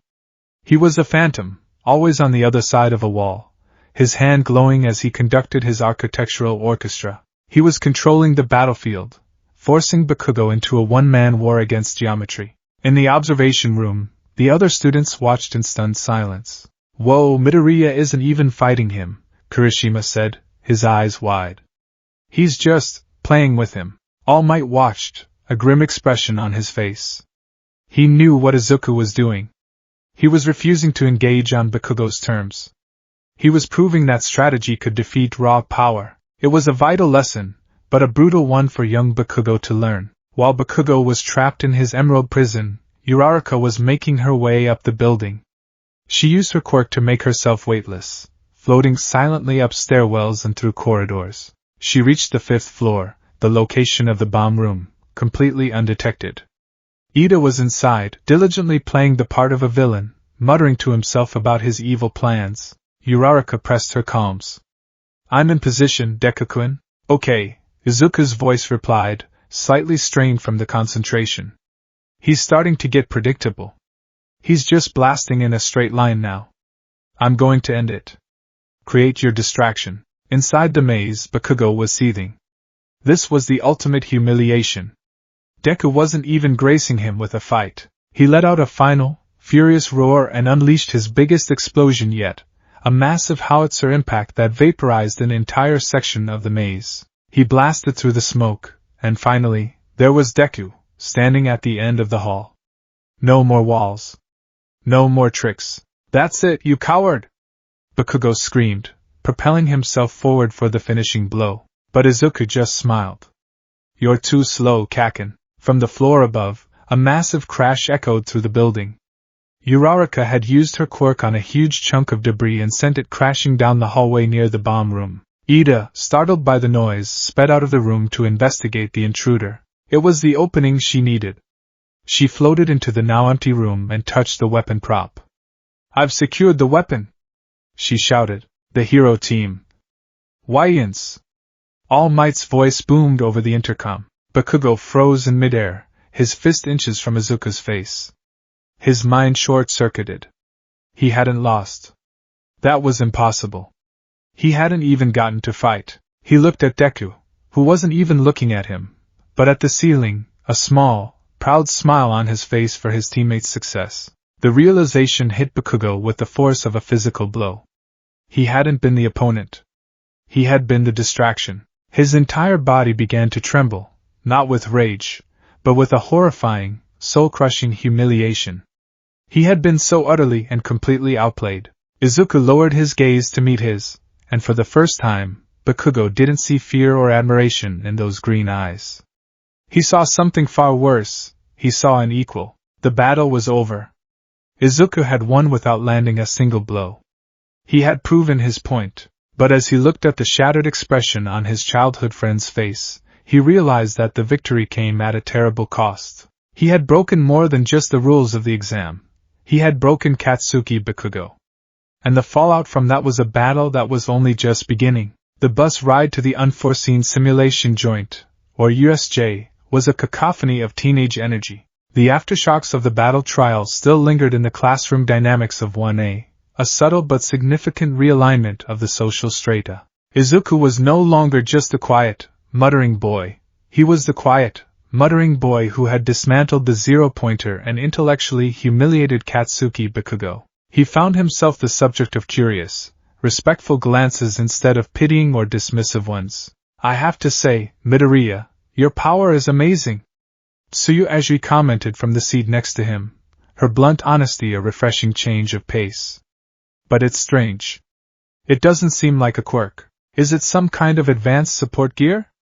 Kero. The question, posed so casually, made a knot of anxiety tighten in Izuku's stomach. Oh. Well, of course it's a quirk, you frog freak. Bakugo snarled from several rows back, his voice a low, threatening rumble. He hadn't spoken a word directly to Izuku since the trial, but he seemed to have appointed himself the sole authority on what was and was not a quirk, if only to preserve the shattered remnants of his own sanity. It's a cheap, flashy quirk for a useless nerd who was too much of a coward to use it. See? Bakugo's always so angry, so he'll never be popular, Kirishima said, trying to lighten the mood. The explosive boy's response was a string of furious, unintelligible curses. Izuku offered Aji a weak, non-committal smile. The secret of the ring felt heavier than ever, a delicate piece of cosmic truth in a world that only understood the language of genetics. Every time he used it, he felt like he was telling a lie, and the guilt was a constant, low-level hum beneath his thoughts. Their arrival at the USJ was a much-needed distraction. The massive domed facility was breathtaking, a self-contained world of simulated disaster zones. Standing there to greet them was the space hero, 13, their iconic, astronaut-like form, a familiar sight from countless hero news broadcasts. As 13 began their lecture on the dual nature of quirks, how powers designed to save can also easily kill, Izuku found his attention drifting. His gaze swept over the vast facility below, a shipwreck in a storm-tossed lake, a burning cityscape, a landslide zone, a mountain pass. It was an incredible feat of engineering. Yet something felt off. He felt a faint, almost imperceptible thrum from the ring on his finger. It wasn't a warning, not exactly. It was more like a passive sensor picking up a strange energy reading. He subtly raised his hand, pretending to scratch the back of his neck, and focused his will. Ring status report. Scan the facility for any unusual energy signatures. The response was instantaneous, a stream of cool, analytical data flowing into his mind. Scanning. Multiple localized energy distortions detected. Central Plaza energy signature is unstable, consistent with nascent wormhole formation. High-frequency electromagnetic radiation detected, cause signal jamming. Communications with outside networks are likely compromised. Wormhole? Signal jamming? Izuku's blood ran cold. This wasn't part of the exercise. His eyes shot to the Central Plaza, just below the main staircase. The fountain in the center was sputtering, and the air above it seemed to shimmer, like heat haze on a summer road. A pinprick of darkness appeared, no bigger than a coin. Then it began to expand. Whoa, has the training started already? Kirishima asked, pointing. Awesome, Aizawa's head whipped around, his usual tired demeanor gone, replaced by a razor-sharp focus. "Stay back," he commanded, pulling his yellow goggles over his eyes.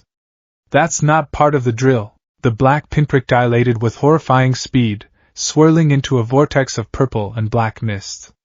It wasn't a gate, it was a wound in the fabric of space. A pale, disembodied hand emerged first, followed by a lanky figure covered in them. Shigaraki Tamura stepped through, scratching his neck with a manic energy, his red eyes scanning the students with a hungry, predatory gaze. Behind him, the portal disgorged a flood of villains, dozens upon dozens of them, a motley crew of thugs and criminals, their faces twisted into sneers and grins.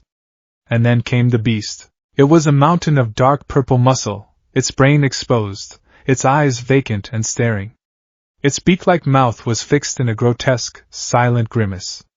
It was the Nomu. "The symbol of peace is not here," a voice of calm, courteous menace echoed from the swirling mist.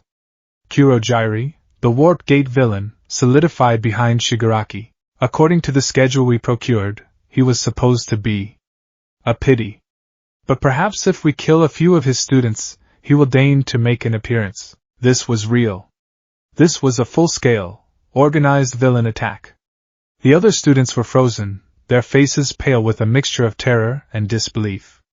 They were first-year hero students. They had trained for mock battles and rescue simulations, not a life-or-death invasion. But Izuku had 10 months of training that no one else had. 10 months of Toshinori's brutal, practical lessons.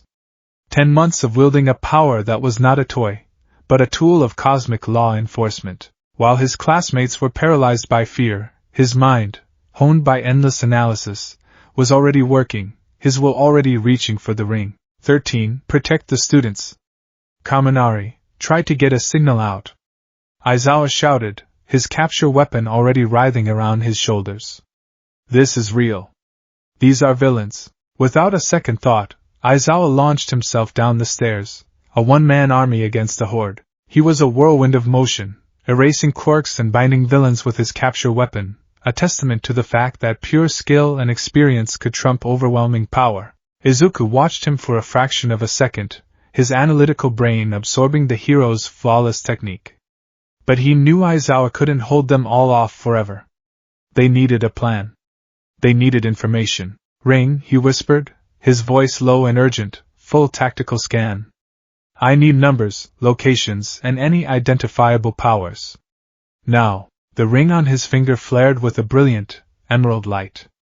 A three-dimensional, translucent map of the entire USJ instantly materialized in front of him, visible only to him. It was a perfect, glowing replica of the facility, populated by dozens of red dots representing the villains and a cluster of green dots for his classmates. Blue markers appeared next to several of the red dots, with text annotations. Target, Shigaraki Tamura.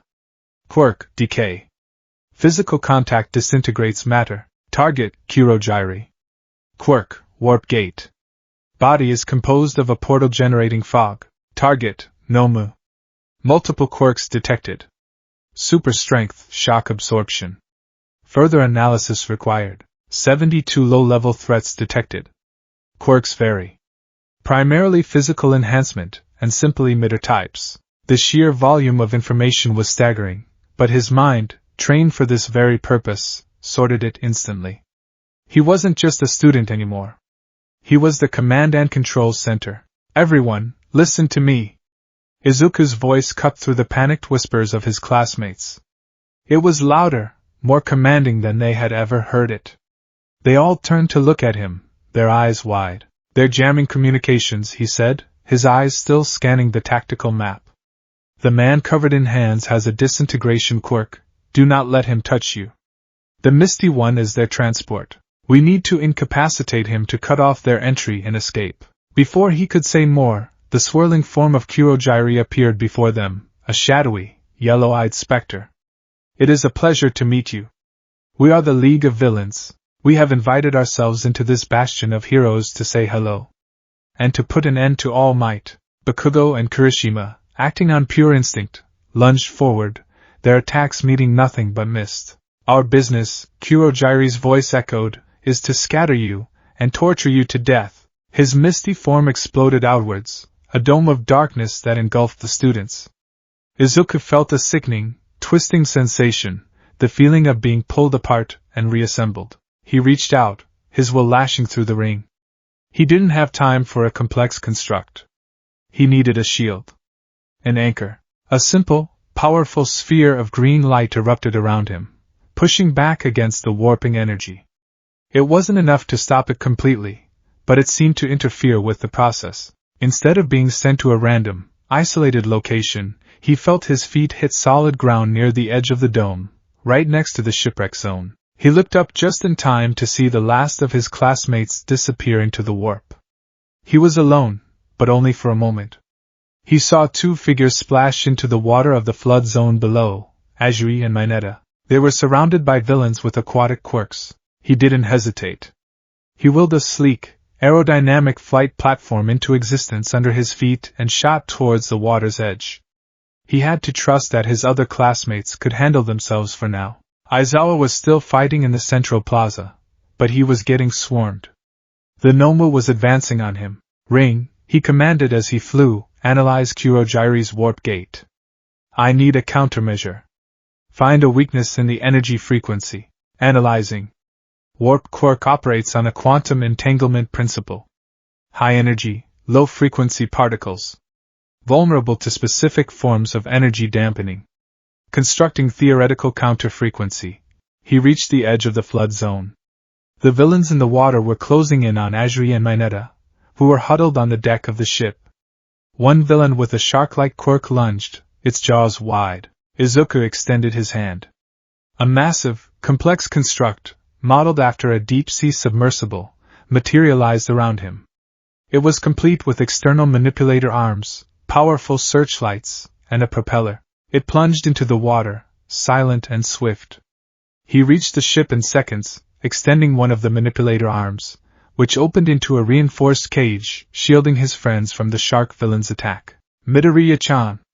Azuri cried, her composure only slightly shaken. Mineta was sobbing uncontrollably. Get inside, Izuku's voice echoed through an external speaker he had constructed. A hatch opened on the top of the sub. I'll handle this. They scrambled inside as the water villains began to swarm the submersible construct, their claws and teeth screeching uselessly against the hard light hull. Izuku didn't bother fighting them individually. He looked at the massive ship they were on. It was the biggest thing in the zone. He extended both manipulator arms, pressing them against the hull of the real ship. He then poured his will into a single, massive construct. A gigantic, whirlpool-generating turbine of green light formed under the ship. With a surge of power, he activated it. The water in the entire flood zone began to churn. A massive vortex formed, with the ship at its center. The villains, caught in the sudden, powerful current, were all sucked towards the center and trapped in the swirling water, unable to escape the crushing centrifugal force. It was a single, elegant move that neutralized every enemy in the zone without a single punch. Okay, Izuku said, turning his attention back to the rest of the facility. Azuri and Mineta stared, utterly speechless. Let's go help the others. Meanwhile, in the central plaza, Aizawa was in trouble. He had disabled dozens of villains, but his fighting style was one of attrition. His quirk's effect lessened the longer he used it without blinking, and his eyes were burning. Shigaraki had figured this out. He's so cool, Shigaraki rasped, watching as Aizawa took down 3 more thugs. But you're not so great at drawn-out fights against big groups, are you, Eraserhead? As Aizawa blinked, his hair falling, Shigaraki lunged. He was impossibly fast. His hand shot out, grabbing Aizawa's elbow. The hero's sleeve and the skin beneath it began to flake away into dust. At the same time, the Nomu appeared behind him, a silent, hulking behemoth. Nomu, Shigaraki said calmly. Deal with him. The Nomu's fist, the size of a small car, slammed into Aizawa. The sound of breaking bones was sickeningly loud. It smashed him into the ground again and again, a relentless, brutal assault. From the entrance, 13 had been trying to get the remaining students out, but Kurogyri blocked their path.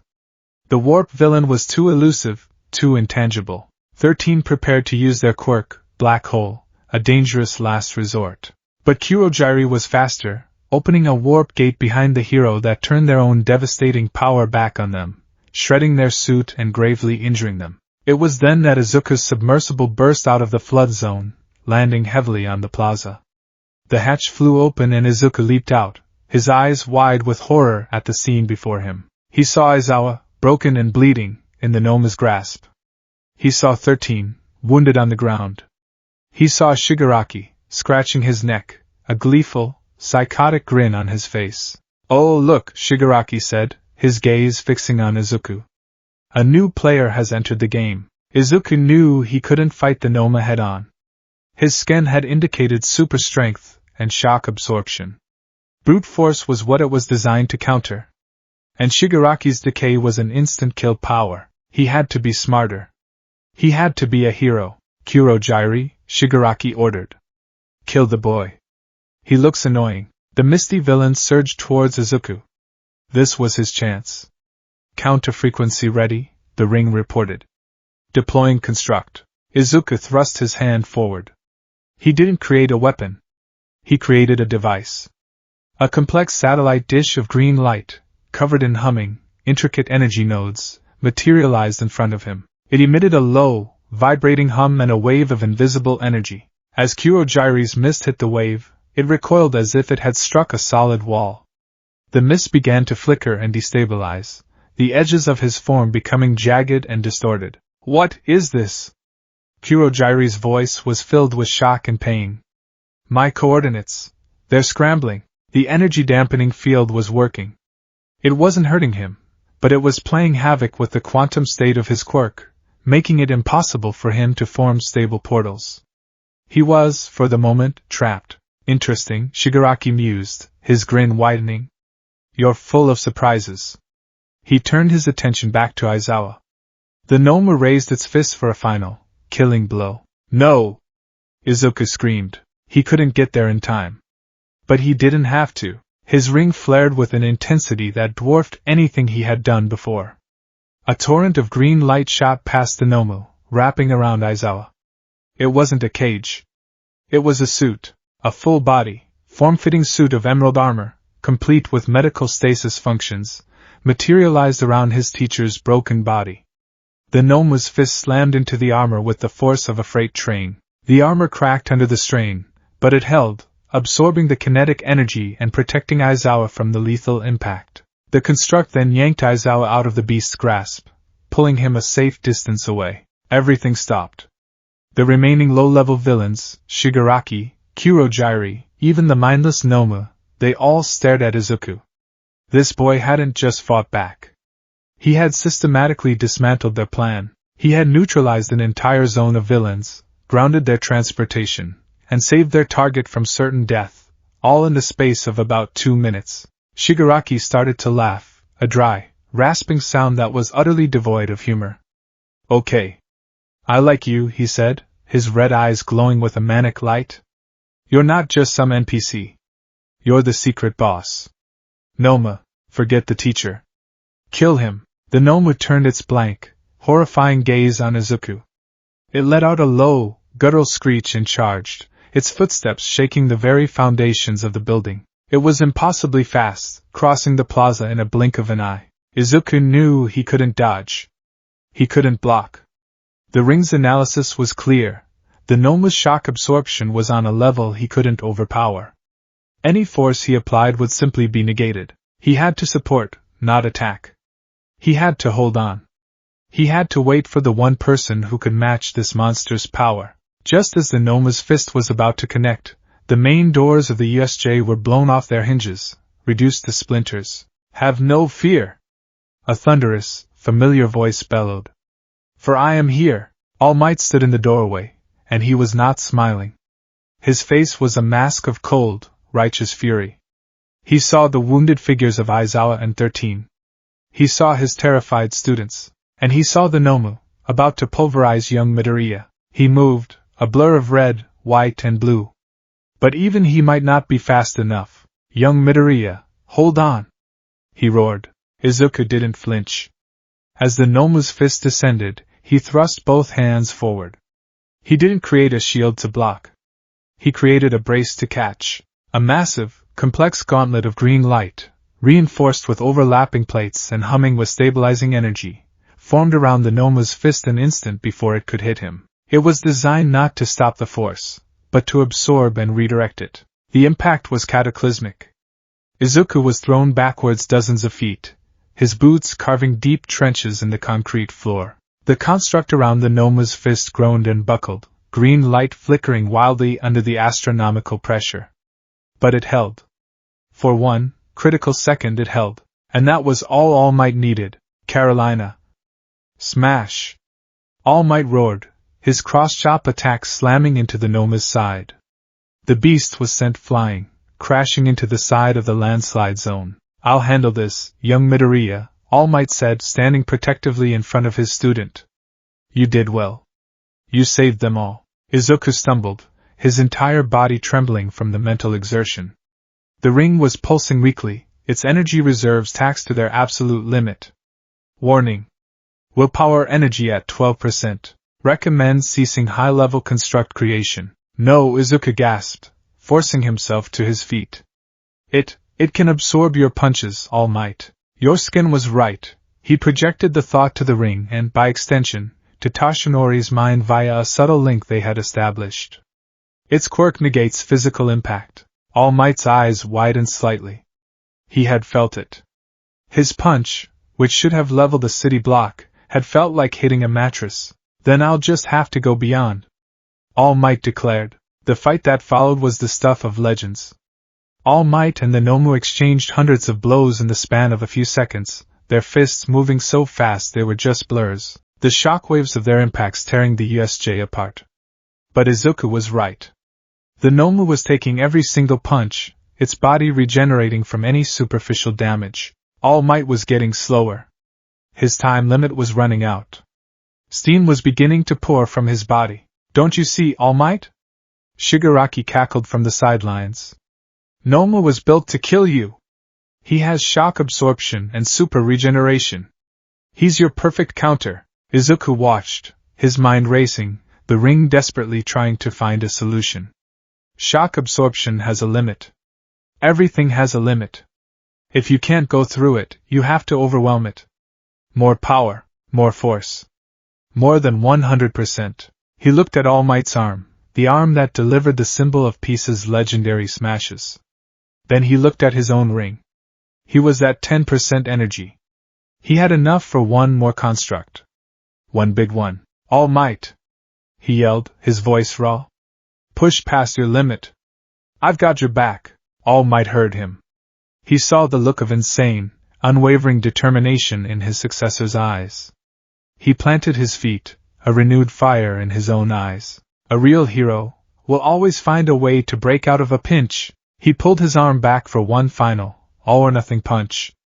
And as he did, Izuku thrust his own hand forward, pouring every last shred of his willpower, every ounce of his energy, into his final construct. A torrent of emerald light shot across the plaza. It didn't form a shield or a weapon. It wrapped around All Might's entire right arm, from his shoulder to his fist. It wasn't a gauntlet. It was a rocket engine. A multi-stage, high-impact propulsion system of pure, solid will, designed to multiply the force of his punch tenfold. Green energy swirled around his fist, stabilizing his arm, bracing his joints, and preparing to fire in perfect synchronization with his attack. Go beyond! All Might roared, his voice and Izuku's becoming one. Plus. Ultra! He threw the punch. The rocket construct on his arm fired, a massive wave of green energy propelling his fist forward with a deafening sonic boom. The combined force of All Might's 120% and Izuku's willpower construct hit the Noma square in the chest. The shock absorption quirk held for a nanosecond. And then it shattered. Overwhelmed by a force that defied all logic, all physics, the Nomu was launched like a cannonball. It shot up through the glass dome of the USJ, a rapidly shrinking speck in the sky, disappearing into the heavens. The resulting shockwave blew every remaining villain off their feet. All Might stood, steam pouring from his body, his arm trembling. Izuku collapsed to one knee, his vision swimming with black spots, the ring on his finger completely dark, its light extinguished. They had won. And in the process they had shown the world a new kind of power. Not the power of one, but the power of two, united by a single, heroic will.